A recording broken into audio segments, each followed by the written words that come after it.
On December 2nd, Norway's sovereign wealth fund announced it will support a shareholder proposal at Microsoft's annual meeting this Friday, demanding the company publish a report detailing human rights risks in countries with controversial military involvement. According to Calculist, the Israeli business outlet, the proposal comes from EICO, an organization focused on corporate human rights oversight. The evidence, reports indicating Microsoft's technologies, software, and cloud infrastructure were used by the Israeli military during attacks on Gaza and the occupied West Bank. The fund went further. It will vote against reappointing CEO Satya Nadella as board chair and oppose his compensation package, stating Microsoft's board must consider the material risks and the broad social and environmental impacts of its operations and products. This isn't isolated pressure. Microsoft has deep ties to Israel's military apparatus.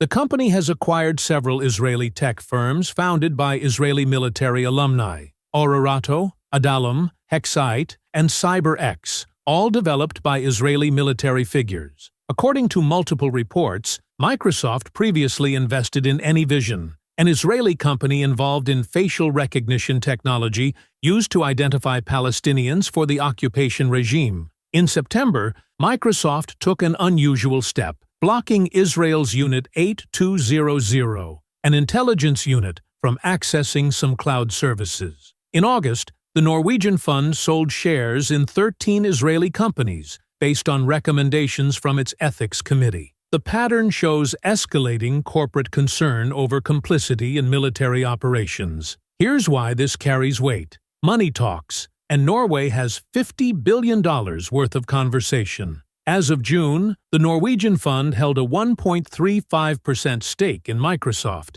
making it the tech giant's second-largest shareholder after NVIDIA. The fund ranks as the 8th largest Microsoft shareholder worldwide, giving it significant voting influence. The Norwegian fund is known for ethical investment practices. It previously rejected Elon Musk's inflated compensation package at Tesla and has a history of opposing excessive executive pay. When a $2 trillion fund with massive holdings makes ethical demands, companies listen, not out of morality, but mathematics. Beyond the shareholder proposal lies an uncomfortable reality about modern warfare. It runs on cloud computing. Microsoft's Azure cloud services, AI systems, and software infrastructure aren't neutral tools. They're force multipliers for military operations. When these technologies identify targets, process surveillance data, or coordinate strikes, the company providing them becomes part of the kill chain.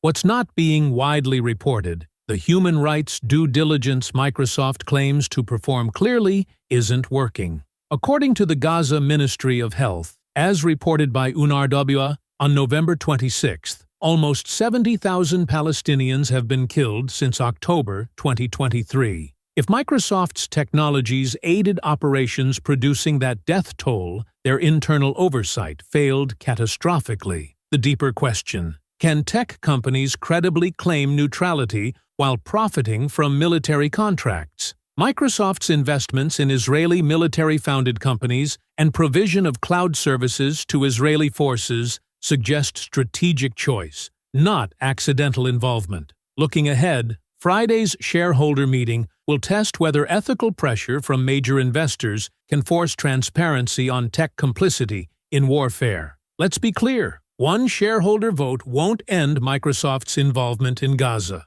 The company will likely defend its contracts as legitimate business. Nadella may lose the board chair position but keep his CEO role. But here's what is happening. For the first time, a major sovereign wealth fund is directly linking a tech giant's products to genocide and demanding accountability. When Norway's $2 trillion fund states publicly that Microsoft must address human rights risks from its Israeli military ties, it creates legal and financial precedent. Understanding this matters because modern warfare increasingly depends on corporate technology. Cloud computing, AI targeting, facial recognition, these aren't abstract innovations. They're tools that identify people who then die. Norway is asking a simple question: should companies profit from that? The answer shouldn't require $50 billion $50 billion in leverage to here. But apparently, it does. Accountability in the cloud era looks like this. Follow the money, then force it to follow principles.